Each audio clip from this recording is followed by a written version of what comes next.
All right, welcome back to the Sports Biz Report after a week off. I know everybody was sitting around their computer last Friday waiting for us to come on, but we're back now. Kevin Rossi, joined by Mike Proska. We'll be talking about Jay-Z and Roc Nation and their latest addition with Kevin Durant, some more star power under their belt. It's so much going on in the world of sports lately. You had that NBA Finals wrap up and the NHL Finals wrap up a couple days ago. Two amazing series.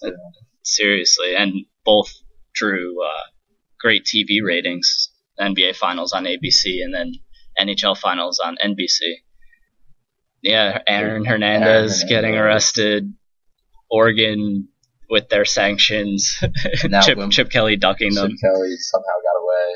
People are dropping like flies at Wimbledon. It's crazy. So much going on. Yeah, so much for that Federer and Nadal matchup. Really, that was the big talk when the draws came out. They're both gone. All right. So we're going to skip all that since it's still news coming out, and who knows what's even going to happen in the next few days. So we're going to go to some news that just recently passed with Jay-Z and Roc Nation. We've talked about Jay-Z before. We actually can't seem to shake him from the show because he's making news at least once a week. Started off with him starting his sports agency, Roc Nation Sports, and teaming up with CAA Sports, which is really the underlying dark horse here because CAA being the biggest agency. Exactly. And Jay-Z brings the marketing material, but CAA is handling the contracts and really doing all the behind the work. Right. Exactly. And then, they got Cano right off the bat, then Victor Cruz for marketing purposes and Skylar Diggins. And now we're at Kevin Durant, which is probably their biggest name so far, even though he is from a small market-ish team. I mean, the Thunder, they draw pretty well for their market. So, yeah, just a quick look at Kevin Durant. He's still really young. He's only 23, 24? Yeah, I believe 24. I think he's 24, yeah. And so his current contract he signed a 5-year, $86 million extension, or that will go through 2015, 2016. He already has an impressive lineup of endorsements with national companies like Nike, Sprint, Gatorade, Skullcandy, BBVA, 2K Sports. He makes $11 million in endorsements in a small media market in Oklahoma City, which is very impressive considering, especially what he's up against in the NBA with, the likes of LeBron James in Miami. It's very impressive, actually. Yeah. Kobe in LA.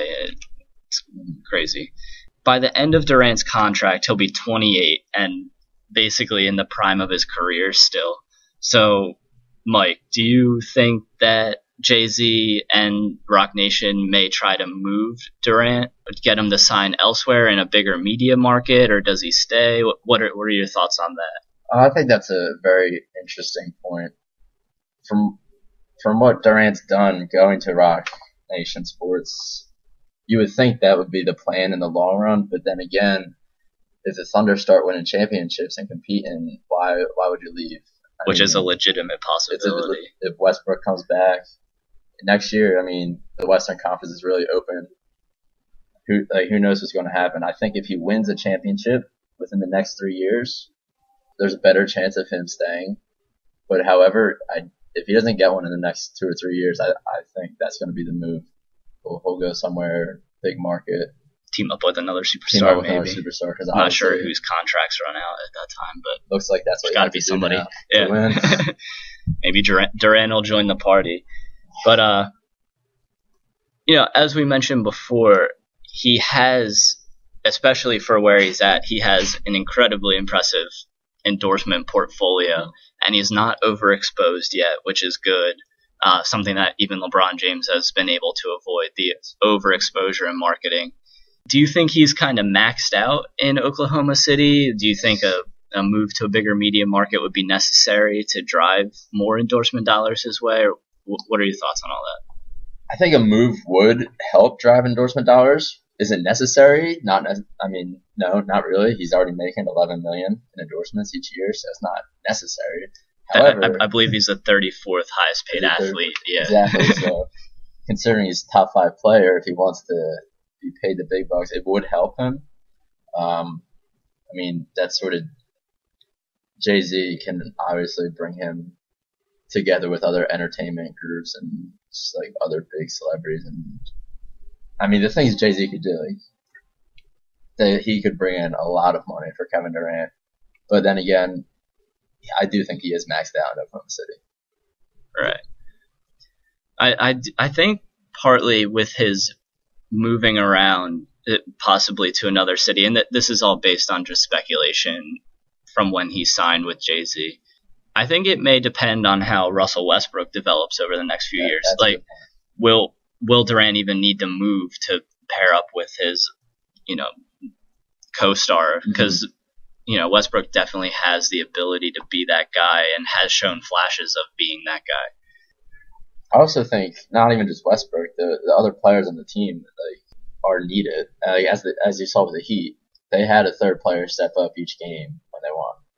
And this year for the Thunder, where was Ibaka when Westbrook went down? Right. So it's not all on Westbrook, but he does. If he really starts to take over, then that would help Durant, and I don't think there would be that need to move to a bigger market. Right.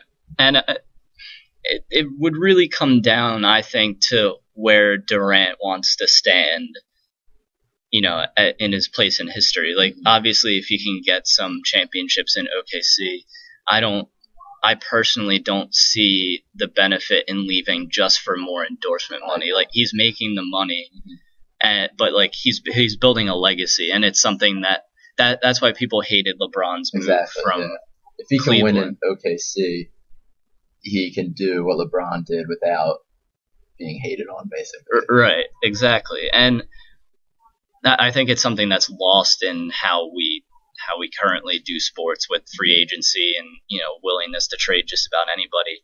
You have Kobe staying in the same place his whole career, and there's something admirable about that you kind of look towards. Exactly. Jordan, he went to the Wizards, but everybody tries to forget about that, erase that from their memory. Look at Tim Duncan. There's another one. Right. He's been at the Spurs forever, and everyone respects him.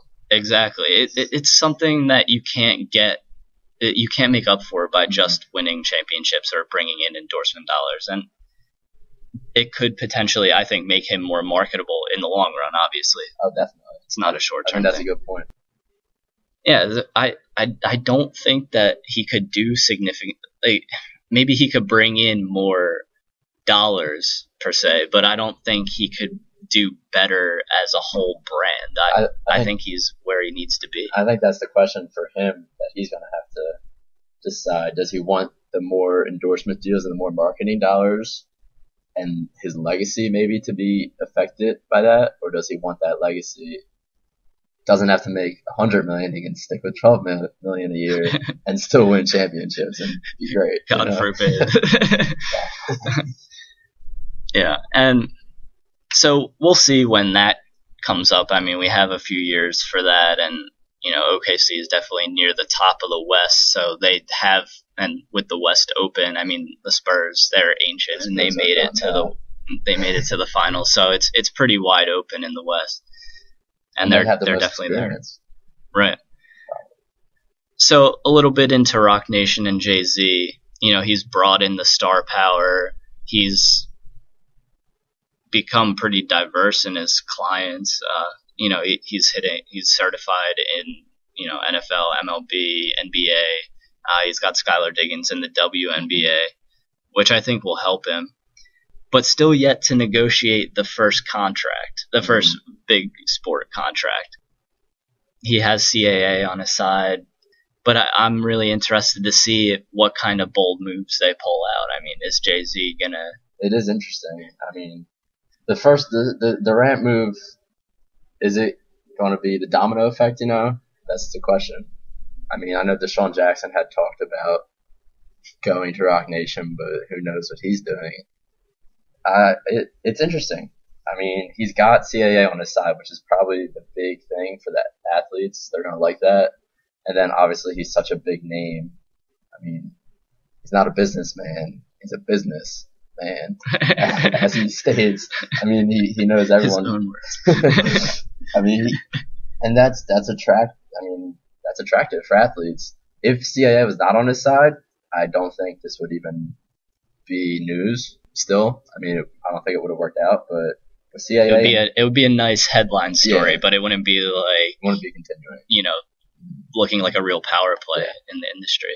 But now it is. I mean, he's got Durant, and considering he's probably the second or third best player in the NBA, I mean, that's gonna help other athletes at least be more willing to hearing what he has to offer. My big question looking at Rock Nation is, obviously Jay-Z has used his star power to bring athletes to Rock Nation, but I'm wondering how he will attempt to leverage his star power in contract negotiations, and because really there's so much more that goes into a contract than you sign for this many years for this much money to play this sport. There's public appearances, that kind of deal, and that's a department that Jay-Z has a lot to offer, and maybe he'll work that in there. Maybe he'll become the next Drew Rosenhaus, Scott Boras, and start to really piss people off in the industry. It's a possibility. But from what I understood, he wasn't dealing with the contract negotiations, at least for Durant. Right. Yeah. So, but it's interesting to see if he starts to do that. I mean, he could just take over. But then it comes down to the question, in the long run, will he have too many athletes and all that? So it's interesting to see what's going to happen with all of it. I think that's actually a really good point, because when you talk to some agents, I've talked to some middle of the road and lower level. I've never talked to a Drew Rosenhaus or somebody like that, but a lot of them stress the personal connection. Exactly. Especially when you're working with guys below the star range, that's what they're looking for. They're not looking for this mega corporation to take as much money as they can. They want a guy who they can trust, a friend that's not a friend that's going to mess them up in the long run, if that makes sense. That was my question with all this. If he gains more athletes, is he going to have a partner in this to help him out, to handle some of it, or how is he going to handle all that by himself? Will it eventually hurt them, and maybe they'll go back to their old agents or new agents? Old agents probably wouldn't accept them. Right, yeah. So, he's always, between his music and now in sports, he's always given us headlines. I actually think it's really funny going online and doing a little research on this and Googling Kevin Durant, and I'm getting reports from E! News, because he crosses over and Hollywood Reporter, because he crosses over everything. It's this isn't where I get really my sports news. Crazy. But yeah, it'll definitely be something interesting to follow, especially going forward. Now with Durant, we'll see, where the dominoes fall, because it's inevitable that they're going to fall. It's just where. And, could land some more big names in the future. All right, so that's it on Jay-Z and Rock Nation. Gave you some news points to monitor with Hernandez, who just arrested, charged with murder. So we'll see where that goes. That's, I don't see how difficult it is to just not shoot people, but I'm also not a star tight end. That's true. I mean, Boston is struggling lately, right? Oh man, rough week. Rough week for Boston. Hernandez, Bruins losing. Just everything. The Doc Rivers is gone. Right. Everything. And with the Patriots, I mean, they were cheating once. Now they got someone on their team who was a murderer. So Tim Tebow is coming in to save it all, I guess. I mean, apparently Robert Kraft's Super Bowl ring got stolen. He starts blaming Russia. It's a fun time in Boston. Boston's going crazy. As a Philadelphia sports fan, it gives you something to look at and be like, it could be worse. Right. All right. That's it for this week. Thank you, Mike, for joining me. We'll be back next week with, if the news keeps going this way, who knows what. And in the meantime, check out the blog, drexelsmtsu.blogspot.com, and follow us on Twitter at Drexel SMTSU.